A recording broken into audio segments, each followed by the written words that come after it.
Hello again, everybody, and welcome to another jam-packed edition of the Royal Ramble. We are officially at the start of month 3 of the podcast. 1, 2, 3 count. I hope that doesn't mean that you've gotten sick of me already, because I think there are big things coming.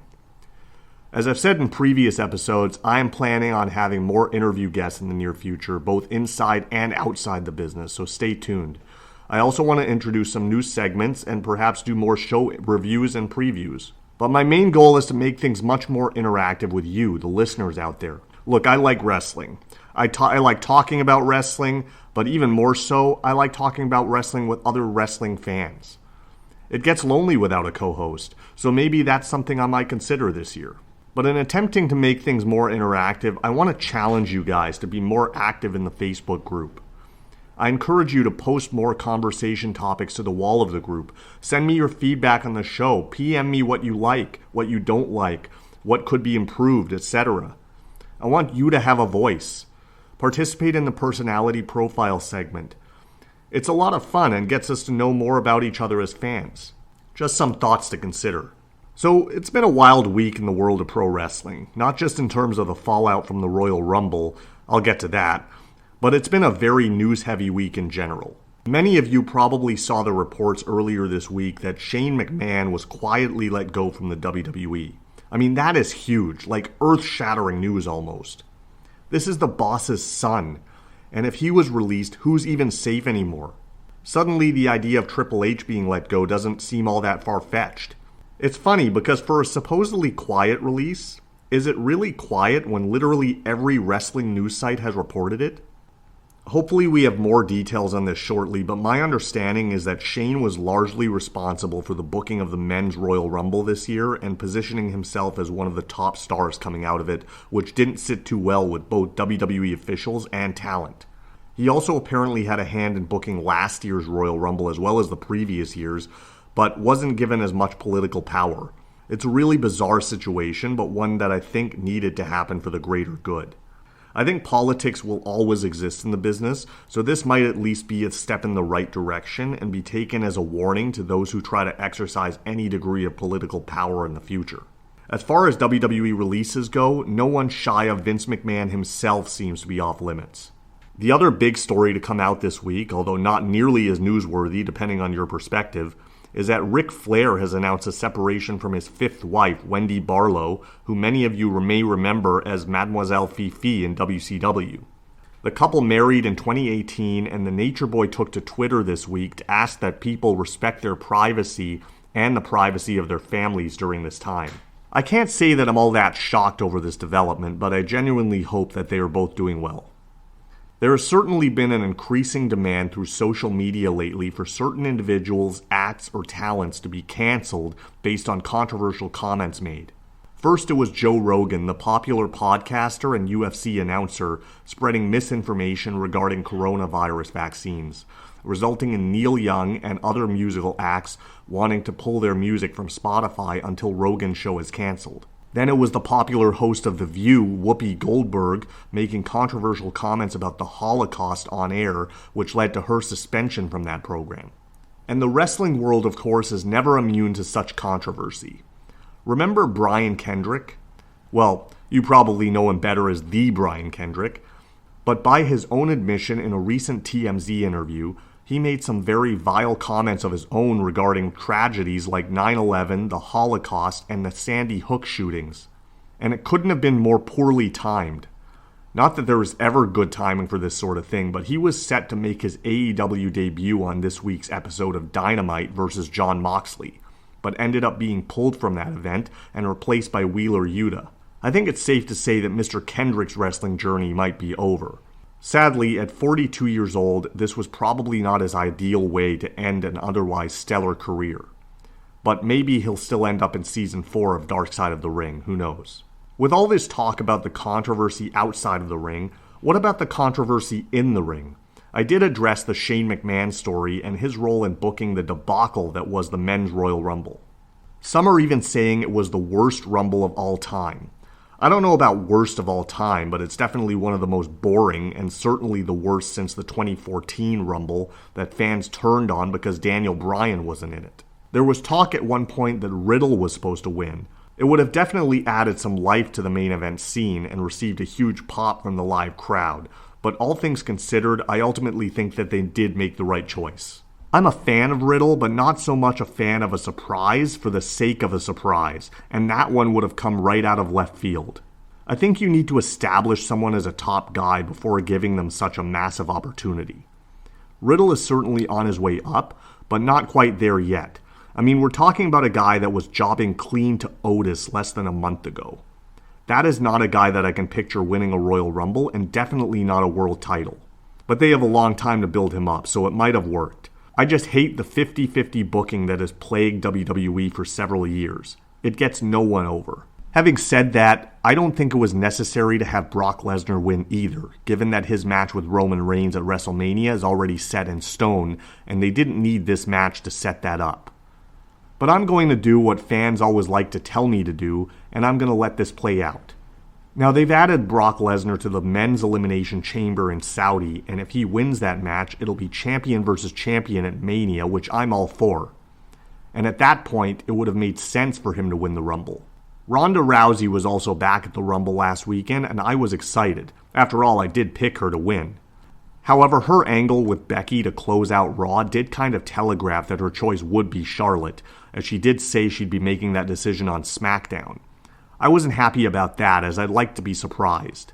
But you know what? I'm happy with Ronda versus either Becky or Charlotte.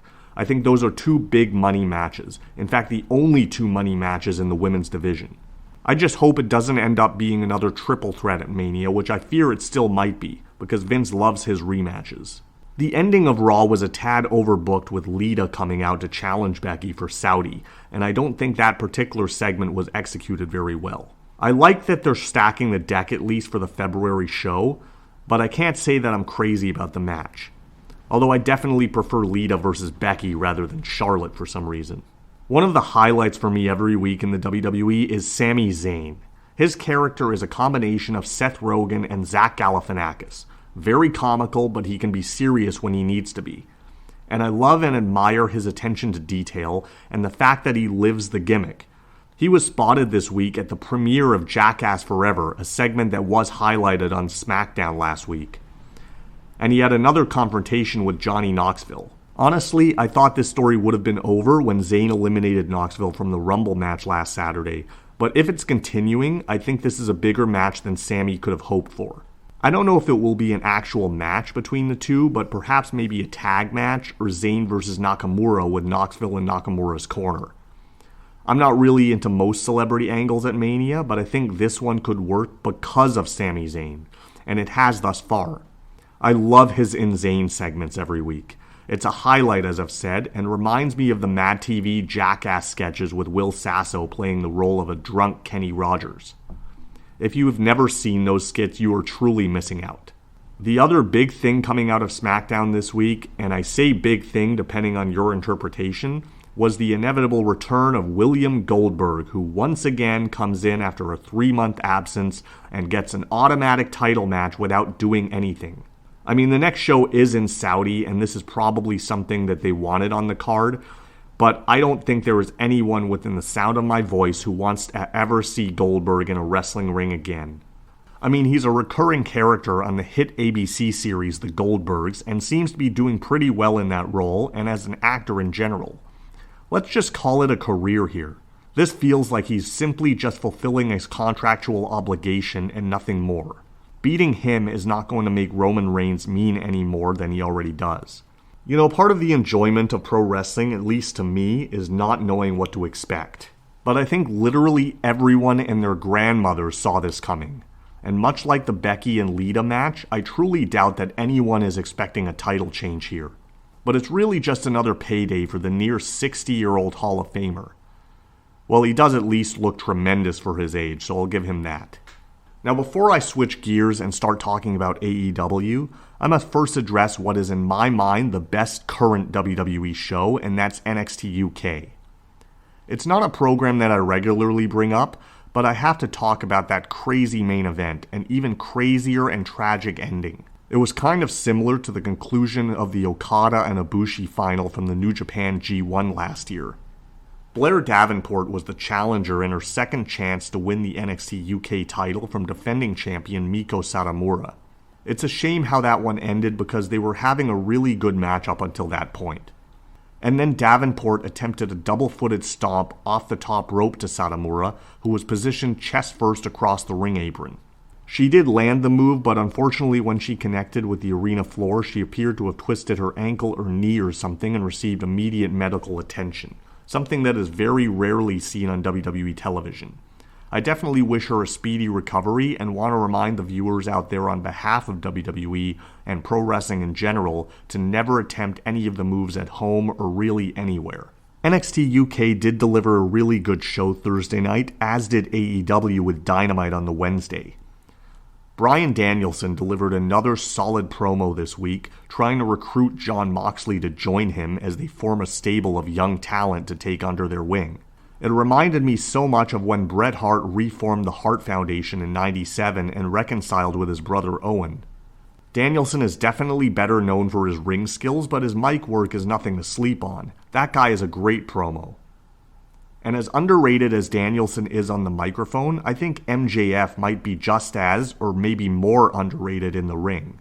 Like most, I was very surprised that AEW decided to give away a huge match like MJF vs. CM Punk on free TV. The way it had been building, I thought they would have definitely held off on it for a few more weeks until the pay-per-view. I'm not going to complain about the match because it was a good one. Scratch that, it was a great one. So great, in fact, that it will be hard to top. But then that's what I thought about the first Danielson vs. Page match, and they came pretty damn close to topping it with the rematch. Look, I understand that we live in a different age now, and that things need to evolve. I get that, and I also get the fact that AEW only has 4 pay-per-views per year, so it makes sense that some big matches would need to be seen for free. I'm just saying that their pay-per-view is right around the corner. They couldn't have waited another month. But that aside, the match delivered on all points. MJF is such a great worker. He fully understands his character and knows how to manipulate the crowd in his favor. I didn't think I would ever make this comparison, but it is somewhat justified, I think, that MJF is similar to Harley Race. His selling is always tremendous, and he's so calculating and methodical in everything he does. He's very smooth in the ring and always tells a great story. Plus, him beating Punk in Punk's hometown and in the main event doesn't hurt him one bit, nor does it hurt Punk, considering the way it went down. That's how you make someone look strong even in defeat. Well done. But AEW wasn't all sunshine and rainbows this week. They had the dreadful segment featuring Dan Lambert and Brandi Rhodes. Yes, the two people who ruin everything in a segment together. And then UFC fighter Paige Van Zant runs out at the end to fight Brandi, who has other female wrestlers holding her back as if Brandi is going to do anything. Paige isn't even really a wrestler. Not a professional wrestler anyway. But Brandi is even less of one, and I don't care for this matchup at all if that's the way it's headed. It's going to be an interesting few weeks to say the least for either company, especially considering WWE's road to WrestleMania and AEW's revolutionary road. We also have an Impact Plus special coming up in a couple weeks, and speaking of Impact, I've said before on this show and written posts about this in the SNME radio group that I'm not at all a fan of intergender wrestling, and I'm still not to a large degree. But even I have to admit that the match between Jordynne Grace and Matt Cardona this week was one of the best TV matches this company has produced in years. I loved the storytelling and the athleticism of Grace combined with the selling ability of Cardona. It really just clicked.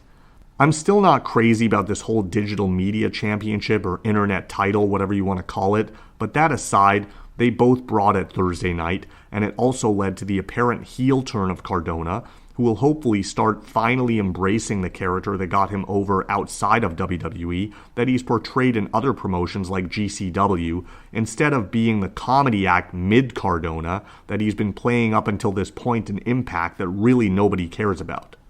ROH is returning with their pay-per-view in 2 months as well, and the UFC continues to stack up their pay-per-views for the year among other shows. But now it's time once again for the personality profile of the week. And this week's personality is none other than Radio Free Pro Wrestling co-host David J. Brightly. Favorite band or musician? Newfound Glory, he says. Biggest thrill in life, seeing my kids born.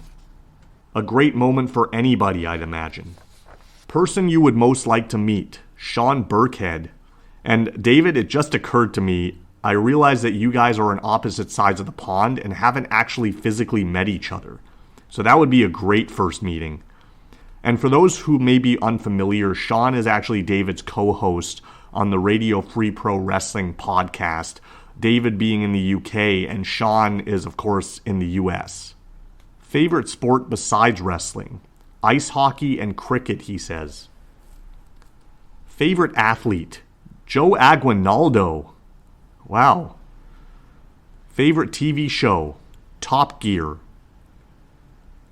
Hobbies? Reading and punk rock music. Favorite fast food? Kebabs. It really hit the spot on occasion. Favorite video game? Medal of Honor on PS1. Favorite cartoon character? Scooby-Doo. Seems like a very popular choice. Favorite actor? Jason Agnew. Wow, a lot of shout-outs here. Favorite actress? Helen Mirren. Favorite food? Chicken. Amen to that, brother. Secret talent? He can vomit on command. Well, I'd hate to be next to you at a party, David. Favorite movie? Some Kind of Wonderful by John Hughes. You know, of all the John Hughes movies that I've seen, that is one that has completely flown under the radar. But thank you for the recommendation. I'll definitely be checking that out at some point myself. So that concludes another week. Join me next Sunday as I review the UFC 271 event, Israel Adesanya, Robert Whittaker for the middleweight belt, and preview both WWE Elimination Chamber and NXT Vengeance Day shows. Until then, it's ABC.